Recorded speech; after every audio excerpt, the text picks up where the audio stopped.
Halo guys, kembali lagi di Track the Record, di mana kita bakalan ngulik dan juga bahas beberapa peristiwa maupun kegiatan-kegiatan yang dilakukan oleh brand-brand besar di masa sebelumnya.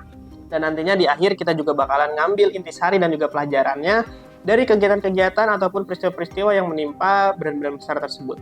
Oke guys, sebelumnya kita udah bicara mengenai ancaman dan tantangan yang mungkin bakalan dihadapin oleh brand-brand dan juga gimana sih cara menanggulanginya di corporate versus trade. Untuk kali ini kita bakalan ngomongin yang lebih peristiwaable mungkin ya nyebutnya. Oke, jadi gini, kebayang nggak sih teman-teman kalau kalian tuh punya bisnis, tapi tiba-tiba bisnis ataupun perusahaan kalian itu nggak bisa jalan sepenuhnya. Atau anggaplah misalkan produk kalian ditarik dari pasaran atau produk kalian ditahan tanpa ada keterangan yang jelas. Mungkin beberapa dari kalian itu udah ngerasain waktu lagi pandemi. Tapi itu kan suatu kondisi di mana semuanya ngalamin hal tersebut gitu. Mostly. Tapi gimana kalau kondisinya adalah kompetitor kalian itu aman-aman aja, adem-adem gitu. Tapi bisnis kalian kena musibah, seperti misalkan produk-produk tadi yang ketahan, atau bisnis kalian nggak bisa berjalan dengan normal gitu. Apa yang kalian rasakan dan apa yang bakalan kalian lakuin? Tentu kita juga tahu bahwa setiap brand dan juga perusahaan punya caranya masing-masing untuk nanganin hal-hal tersebut. Maka dari itu, yuk kita cek sama-sama beberapa brand dan juga kasus yang udah kita kumpulin untuk kita lihat apa yang mereka lakukan dan apa yang bisa kita pelajari dari yang mereka lakukan. Oke, case yang pertama itu tentang coklat Kinder Joy yang ditarik oleh BPOM karena diduga mengandung bakteri Salmonella sehingga tidak lagi diperbolehkan untuk beredar di minimarket dan juga supermarket. Cukup viral sih. Dari saya juga tahu tentang hal tersebut. Selanjutnya, di case kedua itu ada Johnson & Johnson yang terlibat sebuah kasus produk bedak bayi berbahan dasar talc yang diproduksi diklaim menyebabkan kanker. Wow. Tercatat lebih dari 60.000 gugatan telah dilayangkan. Mengutip dari CNBC Internasional, perusahaan pun akan membayar sebanyak 8,9 miliar US dollar atau setara 133 triliun. Banyak banget. Ini berlaku selama 25 tahun ke depan untuk menyelesaikan tuduhan terkait hal tersebut. Next, ke yang ketiga. Itu ada produsen obat sirup merek Unibaby. Jadi Unibaby ini angkat suara soal penarikan produknya yang diduga penyebab gangguan ginjal akut terhadap anak-anak. 3 produk yang ditarik yaitu ada Unibaby Cough Syrup, Unibaby Demam Syrup, dan Unibaby Demam Drops. Peredaran produk ketiganya disetop sementara oleh Kementerian Kesehatan atau Kemenkes bersama puluhan obat sirup lainnya. Alasannya karena sirup obat Unibaby tersebut disebut mengandung cemaran etilen glikol dan dietilen glikol yang melebihi ambang batas yang ditentukan. Pernah nggak ngerasa brand kamu blendin aja gitu sama merek-merek lain? Mungkin karena kamu belum ada identitas merek yang jelas. Jadi, keunikan dan keunggulan brand kamu kurang terpancar aja. Tapi, masalahnya, apakah kamu tahu keunikan dan posisi brand kamu ada di mana? Di sini, Mom Branding bisa bantu menemukan dan memetakan identitas untuk brand kamu. Supaya kedepannya saat kamu launching produk, buat aktivasi atau ekspansi, udah ada arahan yang jelasnya. Yuk konsultasiin dulu aja di melonbranding.com.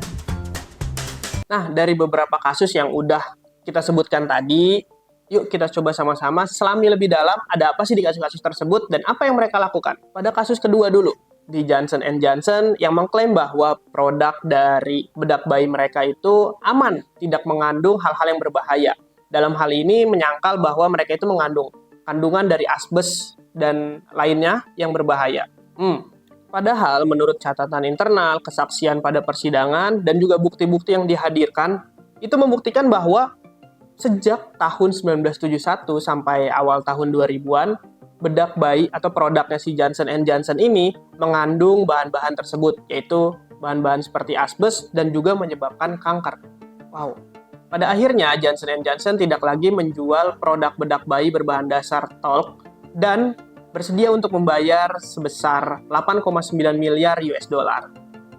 Dan tahun lalu, Johnson & Johnson resmi memisahkan bisnis kesehatan konsumennya menjadi perusahaan mandiri, yaitu Kenvue, dan juga Johnson & Johnson ini perusahaannya, si Kenvue ini yang menjual Johnson's Baby Powder yang berbahan dasar tepung maizena. Sedangkan pada kasus ketiga, Unibaby menunjuk kuasa hukum mereka untuk menjadi juru bicara pada saat konferensi pers di mana media itu menanyakan dan juga mengkonfirmasi terkait penarikan produk sirup mereka dari pasaran. Tetapi sayangnya, kuasa hukum mereka justru merespon dengan banyaknya sangkalan-sangkalan dan juga bersifat denial. Walaupun memang benar, faktanya mereka ini sudah mengantongi izin BPOM dan juga memiliki prosedur SOP yang valid. Tetapi, cara penyampaiannya mereka yang kurang bijak mungkin, itu justru membuat mereka terkesan tidak menerima masukan dan tidak ingin orang lain itu ikut campur atas produk mereka sehingga produk mereka menjadi lebih baik. Nah, lalu dari case yang pertama, yang Kinder Joy, justru kita bisa belajar dari Kinder Joy ini dalam menghadapi masalah. Kinder Joy menerima keputusan tersebut, bersifat kooperatif, terlihat sangat tenang, dan juga siap untuk mengikuti arahan-arahan atau masukan-masukan yang disarankan oleh pihak BPOM. Padahal perusahaan mana sih yang nggak ketar-ketir, takut gitu ya, produk mereka itu ditahan lebih dari 3 mingguan oleh BPOM tanpa keterangan yang jelas. Untuk memulihkan nama baiknya dan juga citranya mereka di pasaran, Kinder Joy menggunakan iklan di TV, sosial media, dan juga aktivasi key opinion leader yang memiliki sifat yang ceria, anak-anak, lembut, dan juga baik gitu. Sehingga perlahan orang-orang, masyarakat itu mulai melupakan dan juga oke dengan masalah yang dihadapi oleh Kinder Joy ini. Dan ingat sekali lagi bahwa setiap perusahaan kalian itu memiliki kesempatan untuk berhubungan dengan customer, itu adalah kesempatan kalian untuk membuat brand kalian atau perusahaan kalian lebih kuat lagi kepada customer kalian. Setelah kita ngulik-ngulik kasus-kasus tadi, peristiwa-peristiwa tadi, dan juga cara-cara mereka untuk menangani masalah-masalah tersebut, kita bisa ambil kesimpulan bahwa walaupun perusahaan tertimpa musibah, tapi kepercayaan customer itu tetap nomor 1. Itu yang harus kita jaga. Cepat tanggap dalam menangani masalah dan juga memikirkan bagaimana cara untuk mendapatkan kembali kepercayaan masyarakat, itu semua merupakan niat baik dari perusahaan untuk berbenah diri, memperbaiki diri dan perusahaannya sehingga bisa diterima kembali oleh masyarakat di pasaran. Mudah-mudahan obrolan kita kali ini menjadi sebuah insight baru buat teman-teman gimana sih caranya menangani masalah khususnya di topik kita hari ini. Jangan lupa untuk like dan subscribe dan sampai jumpa di episode selanjutnya.